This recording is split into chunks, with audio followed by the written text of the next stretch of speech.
Terima kasih Tuhan, kami mengucap syukur buat siang hari ini kami boleh bersama-sama kembali beribadah lewat ibadah online. Kami percaya Tuhan kuasa-Mu selalu sama. Sekalipun kami mengikutinya lewat online, tapi kami tahu dan percaya jamahan Tuhan, kuasa Tuhan, kasih Tuhan itu tetap terjadi di dalam hidup kami. Bapa, urapi setiap kami, urapi hamba-Mu yang tidak ada apa-apanya, sampaikan isi hati-Mu bagi kami. Di dalam nama Tuhan kami Yesus Kristus, kami buka hati bagi firman-Mu. Haleluya. Amin, amin, amin. Iya, shalom saudara, selamat siang. Kita boleh berjumpa kembali di hari ini. Saya percaya saudara itu semua karena anugerah Tuhan. Ya, dan kita juga tahu dan percaya bahwa Dia Tuhan yang tidak pernah meninggalkan kita dalam segala keadaan. Masih sama, tahun ini adalah tahun kemenangan. Ya, saya berdoa supaya kita semua melihat kemenangan demi kemenangan yang Tuhan janjikan untuk kita raih di tahun ini. Ya, namun saudara, untuk meraih kemenangan di tahun yang sulit, di masa yang sukar, itu tidaklah mudah. Namun, ketika kita mau sungguh-sungguh percaya, ketika kita mau sungguh-sungguh berharap, maka Dia Tuhan yang dapat melakukan semua janjinya di dalam hidup kita. Bagian kita hanyalah bagaimana kita terus hidup dalam perkenanan Tuhan dan melakukan apa yang Tuhan mau dalam hidup kita.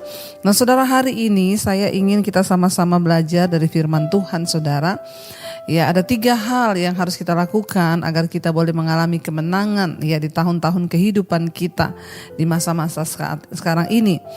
Ya, sebab Tuhan adalah Tuhan yang sudah berjanji, dan ketika Dia berjanji, Dia tidak mungkin tidak menggenapi janjinya. Terlalu rugi saudara kalau kita hidup di hari-hari ini lalu kita tidak mengalami janji Tuhan, rugi. Mari kita mengalami janji Tuhan itu dalam keluarga, pemulihan rumah tangga, pemulihan keluarga, dalam pekerjaan, di dalam perjuangan melawan sakit penyakit. Tuhan mau saudara kita mengalami janjinya. Ya, dan saya akan sampaikan hari ini saudara, ada 3 hal yang harus kita lakukan untuk kita boleh memperoleh kemenangan saudara. Mari kita buka bersama Roma pasal 12 ayat yang ke-12. Firman Tuhan berkata di sana begini: bersukacitalah dalam pengharapan, sabarlah dalam kesesakan, dan bertekunlah di dalam doa. Apa yang harus kita lakukan hari-hari ini agar kita boleh memiliki kemenangan di dalam Tuhan? Yang pertama di sana dikatakan bersukacitalah dalam pengharapan. Ya, kita harus bersukacita di dalam pengharapan. Saudara, ya, namanya kita suruh bersukacita dalam pengharapan itu tidak mudah. Ya, kenapa? Karena siapa bilang hidup ini mudah saudara? Hidup ini tidak mudah, hidup ini berat, hidup ini adalah sebuah perjuangan. Bahkan hidup ini penuh dengan kesulitan saudara ya. Itulah sebabnya seringkali banyak orang akhirnya ya kehilangan kebahagiaan di dalam hidupnya, dia kehilangan waktu-waktu ya untuk dia boleh menikmati segala sesuatu ya anugerah Tuhan. Karena sulitnya kehidupan, karena beratnya tantangan. Ya, karena ada begitu banyak persoalan yang dia hadapi dalam hidupnya saudara, sehingga semua hal itu bisa merubah mereka menjadi pribadi yang berbeda. Ada begitu banyak orang yang hari-hari ini ya telepon kepada saya dan berkata, "Bu, saya nggak tahu hari-hari ini itu pribadi saya jadi berubah, Bu. Saya sekarang jadi gampang marah, saya itu sekarang gampang mudah tersinggung. Ya, saya tidak bisa lagi memuji menyembah Tuhan." Kenapa saudara? Ya, seringkali tanpa kita sadari kesulitan hidup, pergumulan, persoalan itu akan mengubah pribadi kita, mengubah karakter kita. Kalau kita tidak sungguh-sungguh peka ya dan meminta kehendak dan rencana Tuhan. Hati-hati saudara. Jangan biarkan karaktermu berubah. Jangan biarkan sifat-sifatmu berubah. Jangan biarkan saudara sesuatu merampas kepribadianmu hanya karena pergumulan atau sesuatu yang tanpa kita sadari terjadi dalam hidup kita. Ayat ini berkata, bersukacitalah di dalam pengharapan. Saudara yang terkasih, ya semua orang yang hidup itu pasti memiliki banyak pengharapan. Bahkan kita semua punya banyak pengharapan. Kita punya pengharapan bagi keluarga kita. Kita punya pengharapan bagi pekerjaan kita. Kita punya pengharapan bagi kesehatan kita. Kita punya pengharapan bagi keuangan kita. Kita punya banyak pengharapan. Ya, apa itu pengharapan? Pengharapan adalah keinginan yang kita rindu untuk terwujud di dalam hidup kita, tetapi itu belum kelihatan. Pengharapan adalah keinginan yang belum terlihat. Ya, tetapi saudara, apabila seseorang menaruh pengharapannya itu kepada sesuatu yang tidak kekal, maka dia akan kecewa. Hari-hari ini kita melihat ada begitu banyak yang orang jadi stres, ya. Kenapa? Menaruh pengharapan pada saham. Ya, menjadi crazy rich, ya, menjadi kaya mendadak. Apalagi dengan iklan-iklan, ya, sehingga banyak orang yang menaruh uang saudara di saham dengan harapan, ya, dengan sebuah keinginan dia akan melihat satu saat nanti dia akan menjadi kaya. Ternyata apa yang terjadi, ya, dia kena tipu, uangnya hilang, dibawa lari orang. Bahkan orang-orang itu yang ambil uangnya udah jadi crazy rich. Bagi-bagi uang sekarang lagi rame ditangkapin saudara sama polisi, ya. Mengapa orang sampai bisa rela tertipu seperti itu? Karena ada harapan yang mereka salah menaruh pengharapan itu. Firman Tuhan berkata saudara, hal yang pertama yang harus kita lakukan agar kita melihat kemenangan di dalam hidup ini adalah bersuka cita dalam pengharapan. Kalau kita baca dalam Roma pasal yang ke-8 ayat 24, firman Tuhan berkata di sana, Roma 8 ayat 24, sebab kita diselamatkan dalam pengharapan. Tetapi pengharapan yang dilihat bukan pengharapan lagi, sebab bagaimana orang masih mengharapkan apa yang dilihatnya? Ayat ini dengan jelas berkata, kita ini diselamatkan di dalam pengharapan. Bayangkan loh, kita diselamatkan dalam sebuah pengharapan. Ya, dan dikatakan di sana, tetapi pengharapan yang dilihat bukan pengharapan lagi. Sebab bagaimana mungkin seorang mengharapkan apa yang sudah dia lihat? Ini adalah sebuah rahasia ilahi yang sangat luar biasa. Saudara, ketika kita diselamatkan, kita menerima sebuah pengharapan.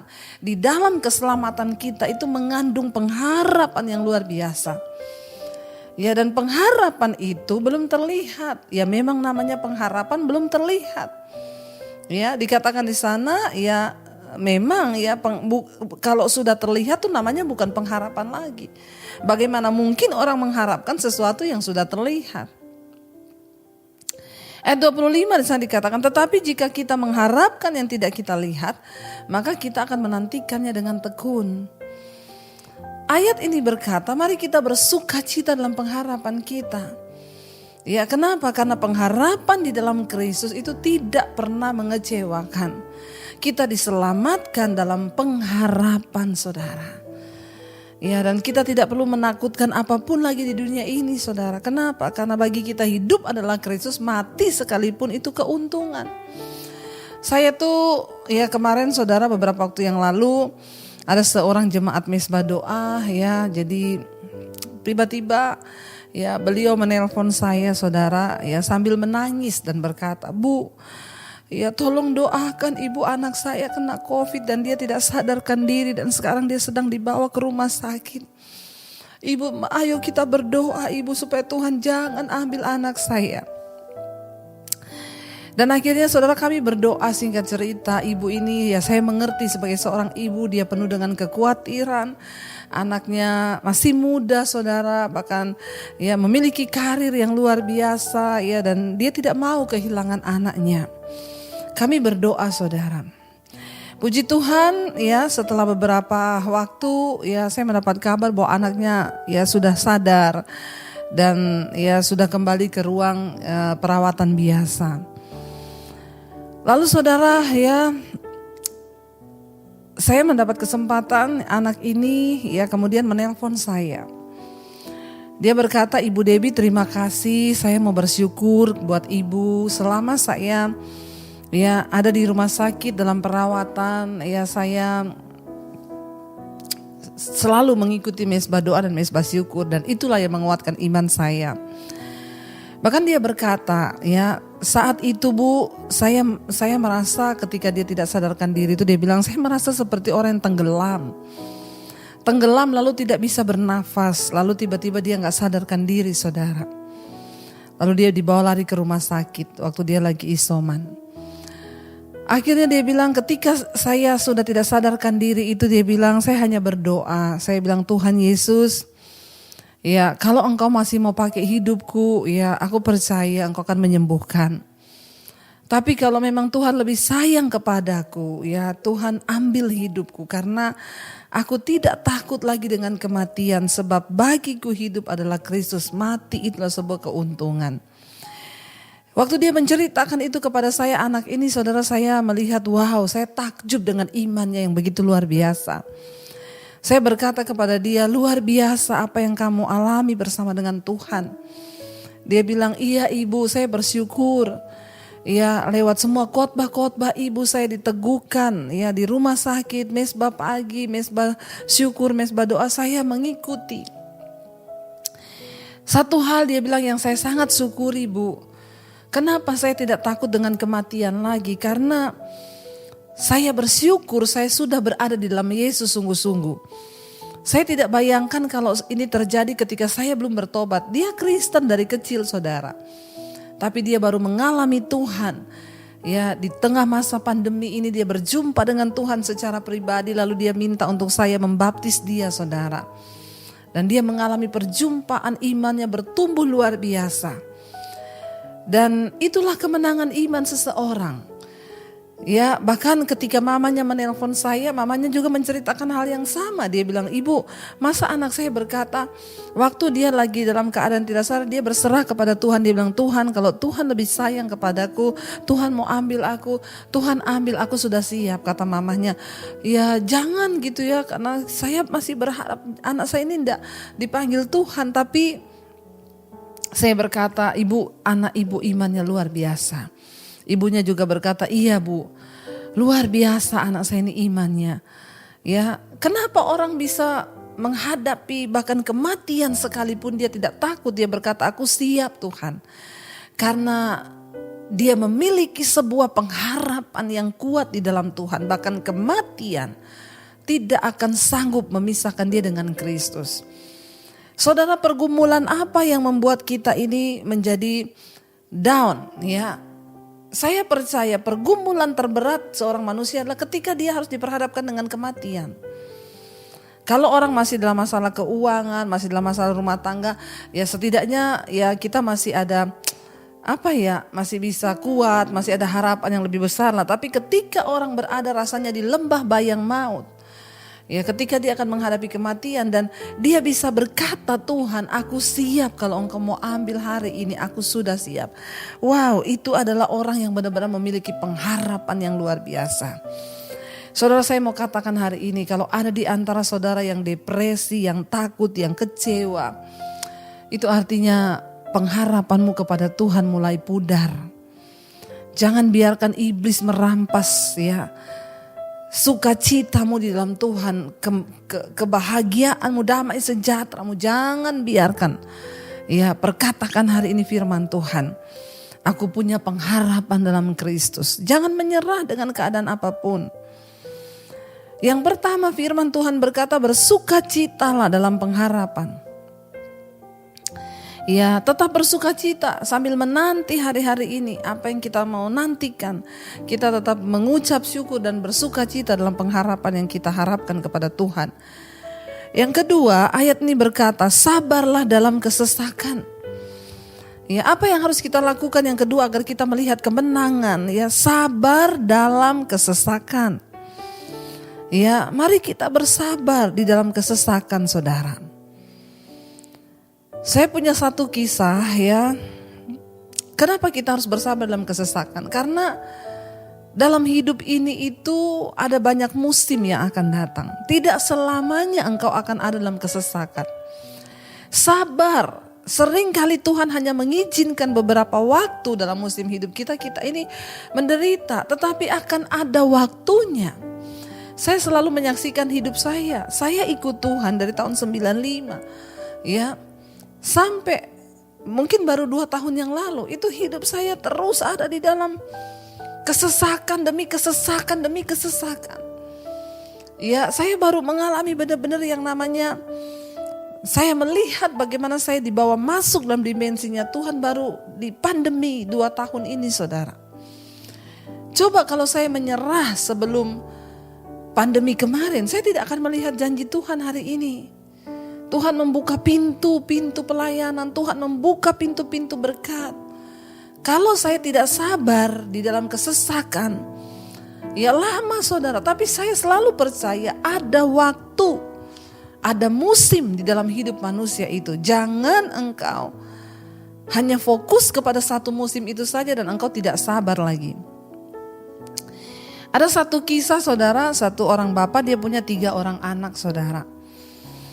Ya, lalu satu kali dia bawa anak yang pertama untuk melihat ya satu pohon ya di tengah hutan ya. Itu adalah pohon, ada satu pohon ya di tengah hutan tuh pohon ya sebutlah pohon buah ya. Kita sebut apa ya kalau di hutan itu ya ada pohon ya sebut aja kalau di Indonesia mungkin pohon duren gitu saudara ya. Atau pohon apalah, pohon sakura mungkin kalau di luar negeri. Dia mengajak anaknya yang pertama saudara pada musim gugur. Dia bilang kepada anaknya, kamu lihat pohon itu ya. Lalu anaknya melihat, iya ya cuma batang-batang kering ya pohon itu gak ada apa-apanya. Lalu ketika musim panas dia mengajak anak yang nomor 2 untuk melihat pohon itu. Ya dia tanya kepada anaknya, kamu lihat pohon itu? Iya saya lihat. Ya pohon itu penuh dengan dedaunan. Rimbun hijau sekali.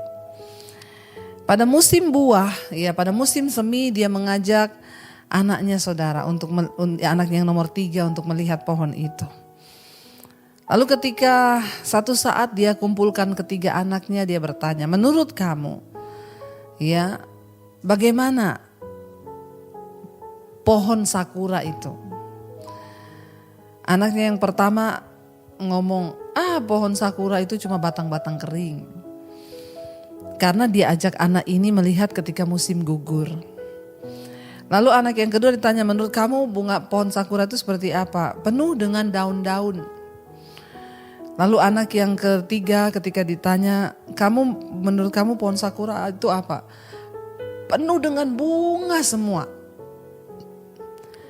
Kenapa saudara? Ya lalu bapaknya bilang, mereka bertiga saling berpandangan loh, kok bisa beda-beda?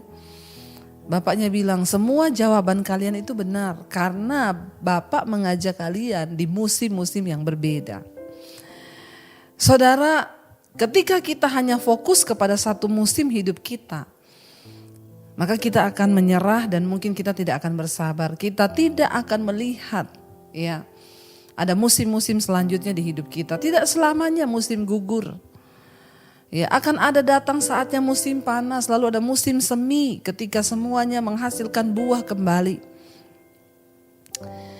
Dalam hidup ini, ya kenapa firman ini berkata sabar dalam kesesakan. Tidak selamanya hidupmu itu selalu ada dalam kesesakan dan tekanan. Ada waktunya nanti. Tuhan berkata engkau akan melihat pelangi kehidupan yang dijanjikan Tuhan itu. Tetapi banyak orang yang tidak mau bersabar saudara. Mereka menyerah di tengah jalan.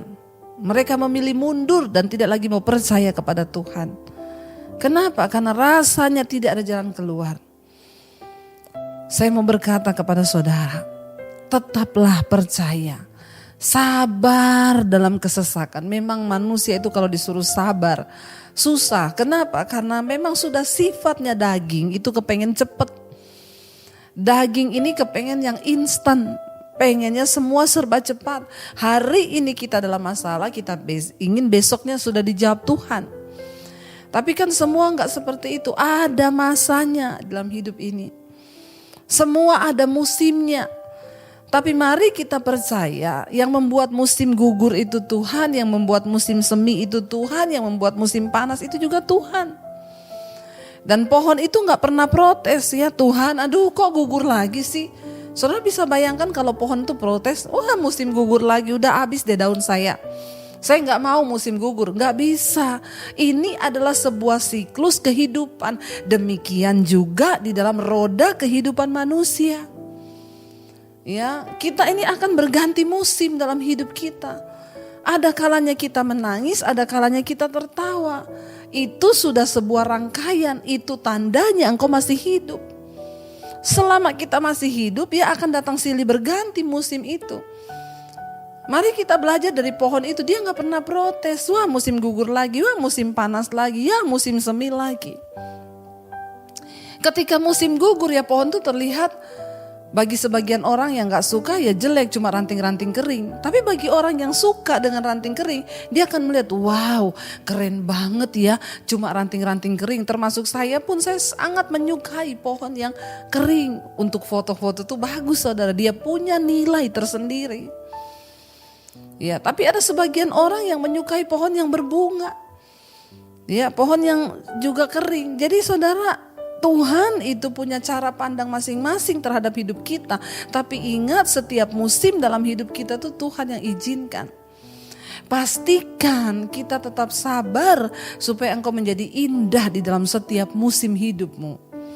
Biar Tuhan memandang kita ini indah. Waktu kita sabar, ingat tidak selamanya hidup ini dalam air mata dan penderitaan. Ada waktu Tuhan untuk mengeluarkan engkau dari proses hidupmu.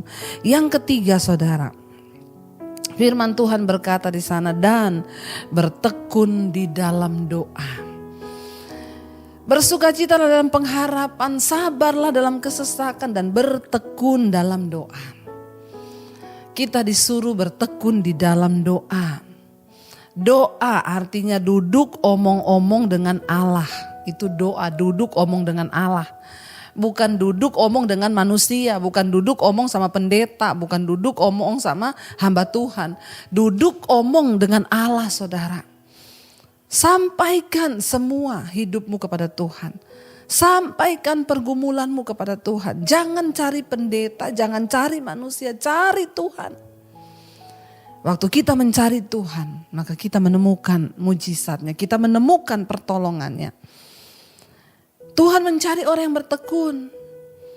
Semua yang kita lakukan tanpa ketekunan tidak akan ada artinya. Tapi kalau kita mau bertekun saudara, maka Tuhan melihat ketekunan kita. Bertekun saudara. Amsal 8 ayat 17 berkata begini. Aku mengasihi orang yang mengasihi aku. Dan orang yang tekun mencari aku akan mendapatkan aku. Wow. Ya, aku mengasihi orang yang mengasihi aku. Dan orang yang bertekun mencari aku akan mendapatkan aku. Ini Amsal yang berkata tentang hikmat saudara. Hikmat adalah pengertian dari Tuhan. Sama dengan ketika kita sungguh-sungguh mencari Tuhan, maka kita akan mendapatkan Tuhan. Ketika kita sungguh-sungguh mencari Dia, maka Dia juga akan menemukan dirinya dengan kita. Hanya orang yang bertekun yang akan mendapatkan Tuhan. Jangan pernah tinggalkan Tuhan. Seberat apapun masalahmu, seberat apapun pergumulanmu saudara, tetap katakan kepada Tuhan, aku percaya ada buah di dalam ketekunanku. Kalau kita lihat Yakobus 1 ayat 4 di sana dikatakan, Yakobus 1 ayat 4, dan biarkanlah ketekunan itu memperoleh buah yang matang, supaya kamu menjadi sempurna dan utuh dan tak kekurangan suatu apapun. Biarkanlah ketekunan itu memperoleh buah yang matang. Ketekunan itu akan menghasilkan buah. Jangan main-main dengan ketekunan. Kenapa? Karena ketekunan akan menghasilkan buah. Biarkanlah ketekunan itu memperoleh buah yang matang, supaya kamu menjadi sempurna dan utuh dan tak kekurangan suatu apapun. Ternyata orang yang tekun akan kemudian memiliki ya apa yang Tuhan janjikan.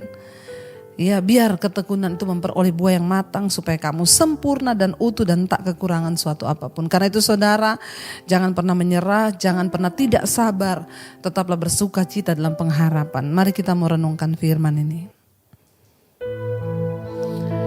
Biar kami terus menaruh pengharapan kami di dalam Engkau Tuhan. Sebab Engkaulah sumber pertolongan dan kekuatan bagi kami. Kami percaya Tuhan ketika mata kami tertuju kepada-Mu Yesus. Engkau yang tidak pernah mengecewakan kami Tuhan. Biar kami terus menaruh pengharapan kami di dalam Engkau saja Tuhan. Biar iman kami terus dibangun di dalam Engkau. Terima kasih Tuhan Yesus. Terima kasih Bapa. Kami bersyukur. Terima kasih Tuhan. Ku pandang wajah-Mu dan berseru, pertolonganku datang dari-Mu. Peganglah tanganku, jangan lepaskan. Kaulah harapan. Lebih lagi katakan, ku pandang wajah-Mu. Dan kami berseru Tuhan, amin Yesus. Pertolonganku datang dari-Mu. Peganglah tangan kami Tuhan, jangan pernah lepaskan. Kaulah harapan dalam hidupku. Kaulah harapan dalam hidup kami Tuhan. Takkan pernah menyerah, takkan pernah berhenti. Kami berharap padamu, Tuhan yang hidup. Ajar kami terus menaruh pengharapan kami di dalam Engkau. Kami mau bersuka cita dalam pengharapan, sabar dalam kesesakan, dan terus bertekun di dalam doa. Sebab kami percaya hanya orang-orang yang tekun mencari Tuhan yang akan menemukan Tuhan. Bapa, terus kuatkan hati dan iman setiap anak-anak-Mu yang terus berharap kepadamu. Kami percaya tahun ini menjadi tahun kemenangan bagi kami. Kami tidak ingin iblis merampas sukacita dan damai sejahtera kami. Kami tidak ingin iblis membutakan pengharapan kami. Sebab pengharapan kami di dalam Kristus adalah pengharapan yang teguh Tuhan. Kami percaya Tuhan tidak pernah meninggalkan kami. Kami percaya Tuhan yang pegang tangan kami. Ketika kami bersabar Tuhan di dalam tekanan hidup kami. Kami tahu Tuhan turut bekerja mendatangkan kebaikan. Karena itu hari ini saudara, engkau yang merasa lemah, engkau yang merasa tidak berdaya, engkau yang terus diintimidasi oleh iblis, bangun, bangkit, perkatakan, aku punya pengharapan yang besar di dalam Tuhan. Aku tidak mau iblis menipuku. Katakan, segala roh-roh ketakutan, intimidasi, roh-roh kekhawatiran kami tolak, patahkan, hancurkan. Kami tidak mau menyerah, sebab kami punya Tuhan yang besar. Berkati setiap umat-Mu Bapa, sembuhkan yang sakit, bebaskan yang terikat dengan roh ketakutan, kecemasan, kekhawatiran. Bahkan beri jalan keluar bagi setiap mereka yang sedang ada dalam pergumulan yang berat. Beri kekuatan untuk terus bertahan. Karena tidak selamanya Tuhan kami ada dalam tekanan. Musim terus berganti. Tuhanlah yang mengizinkan setiap musim itu datang dalam hidup kami. Terima kasih Bapa, kami percaya hari ini kami berkemenangan. Dan tahun ini kami akan melihat kemenangan dalam rumah tangga, pergumulan keuangan, masalah-masalah kami. Kami akan menang bersama Tuhan. Terima kasih Bapa, yang sakit Engkau sembuhkan, yang beban berat Engkau berikan kelegaan. Kami terus menyerahkan bangsa dan negara kami Indonesia dalam tangan-Mu Tuhan yang tutup bungkus, sertai bangsa ini. Kami terus berdoa juga Tuhan untuk bangsa-bangsa. Kami berdoa damai sejahtera Tuhan turun. Mari kita buka hati dan tangan kita hari ini.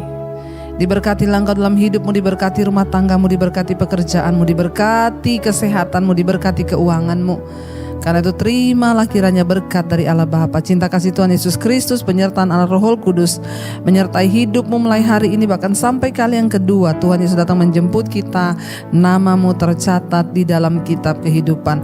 Dalam nama Tuhan Yesus yang percaya diberkati, katakan bersama, amin, amin, amin.